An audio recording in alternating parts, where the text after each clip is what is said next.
What's happening? Blue Suit Reviews, another video. So you've probably seen a lot of people lower their vehicles either with springs or upper control arm adjustments, or just moving around whatever they can on the suspension to get their vehicle to either sit lower or sit higher than original from the factory. So in this video, I'm talking about the types of springs that I use to get my car to drop 1.2 inches in the front and 1.4 inches in the back. So stay tuned. As you notice, I got the front wheel off. Pro tip, if you're doing big jobs like this, if you're removing tires, removing large bolts, get you an impact wrench and a good set of impact sockets.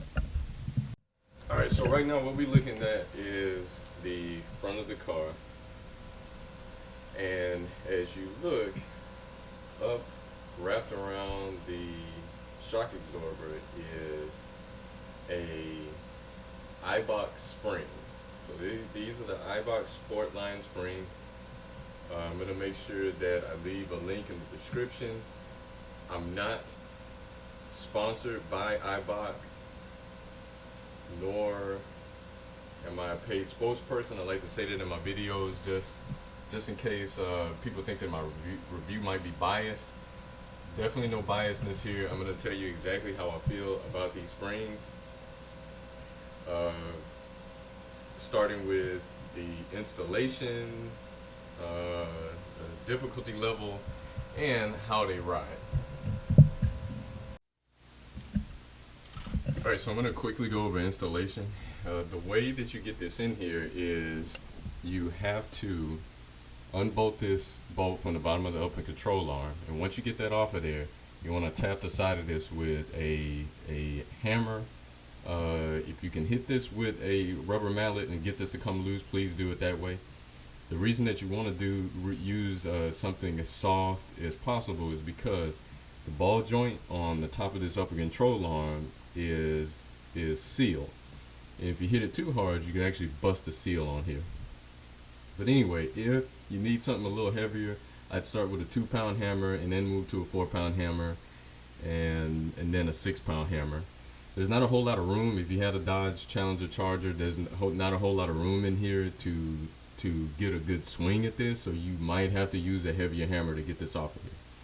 But as soon as you get that bolt off of there, this lower control arm assembly, you hit it just right, and it actually comes off of this bolt. These two pieces separate. The bolt right here should stay with the upper control arm, and then this lower control arm assembly piece right here should fall down.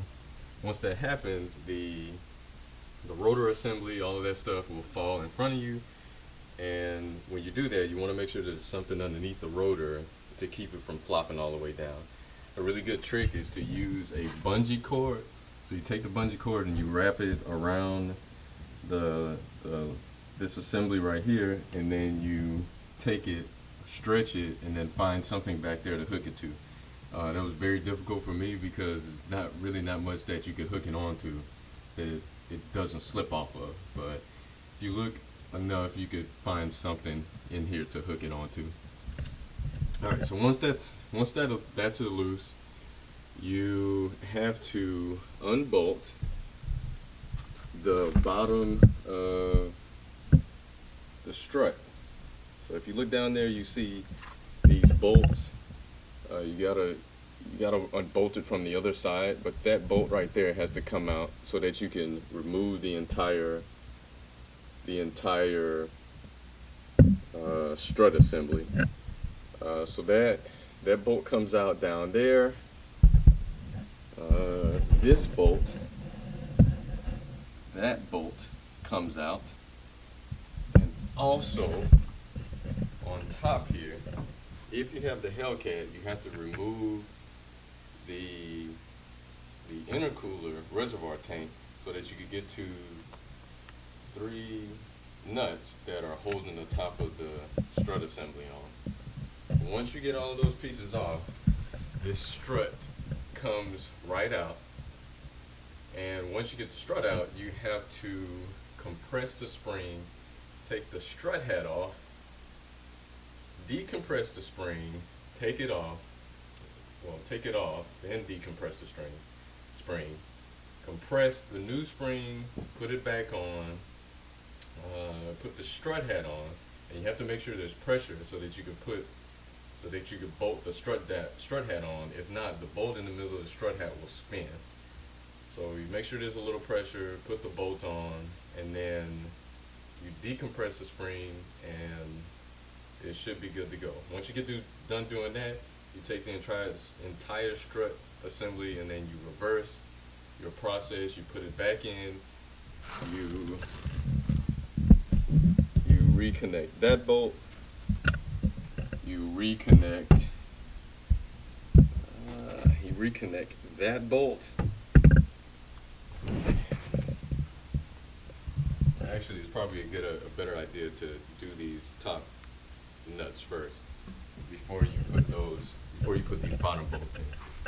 But once you get those all back in there, the strut assembly will be back in.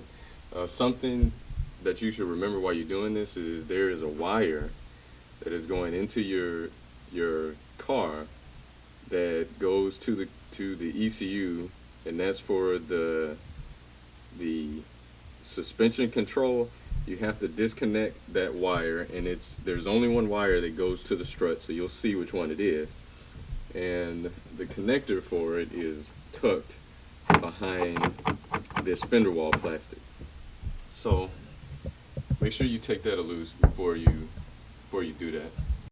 Alright, so now we're at the back of the car, and I really feel like the back is easier than the front. So excuse the way I'm doing this, but I'm trying to get a light up in there and film at the same time. So what you're looking at is the rear Eibach spring, and the way that comes out is, if you look, there is a bolt straight ahead, not the one on top, the one on bottom. That bolt has to come out. When it comes out, it actually drops the rear suspension, and when the rear suspension drops, that spring can be pulled out.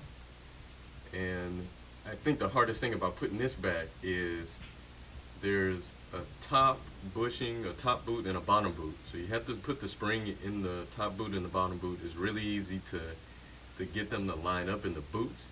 But in order to put that back in there and get it straight, you got to put it back in, and then you have to jack up this lower piece down here, the piece that has the big hole in it, and it has to be completely straight in order for you to get that bolt back in. And also the strut, you can see the strut, the shock absorber, not the strut. The shock absorber has to come out. Well, the bottom of the shock absorber has to be unbolted. So even though it doesn't have to come completely out, you do have to unbolt the bottom of the shock absorber in order to get the entire assembly to fall. If not, the shock absorber bolt will hold up this entire assembly. So back here is two bolts that have to come out. The only thing that's difficult about this is trying to get to the bolts, but once you get them out, it's fairly easy to get the spring in, and then it's kind of difficult to get those bolts back in there because the holes have to line up. Alright, so on my difficulty meter, 1 to 5, 5 being the hardest, definitely 4 to get these springs, the Eibach lowering springs. Now, what it's like to drive on Eibach lowering springs, it definitely feels a whole lot smoother as far as especially when I'm cornering. When I accelerate, the car tends to stay a lot more stable. I don't feel any squat because the car is definitely sitting very low as is. So the ride feel for the Eibach springs is definitely a lot better than the stock Hellcat springs.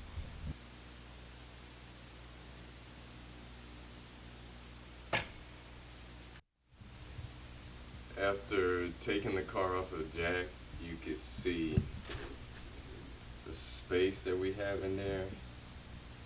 So again, don't quote me, but I think it's a 1.2 inch drop in the front, and then a 4-inch drop in the back. Before I got this done, there was a lot of space up in here.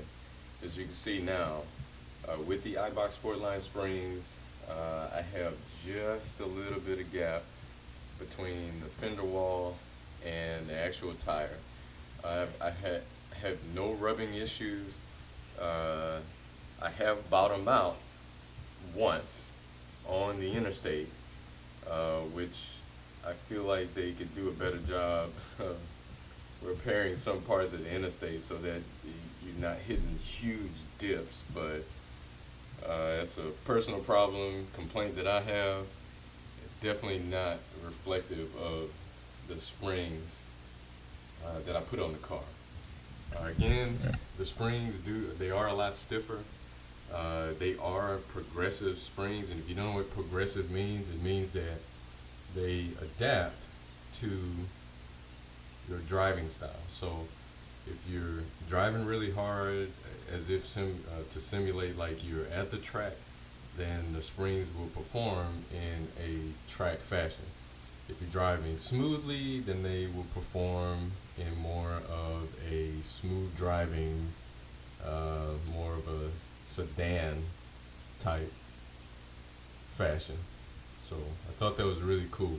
The stock springs that came off of here were not progressive at all. They were just basically performance springs. But definitely a better feel with the Eibach springs.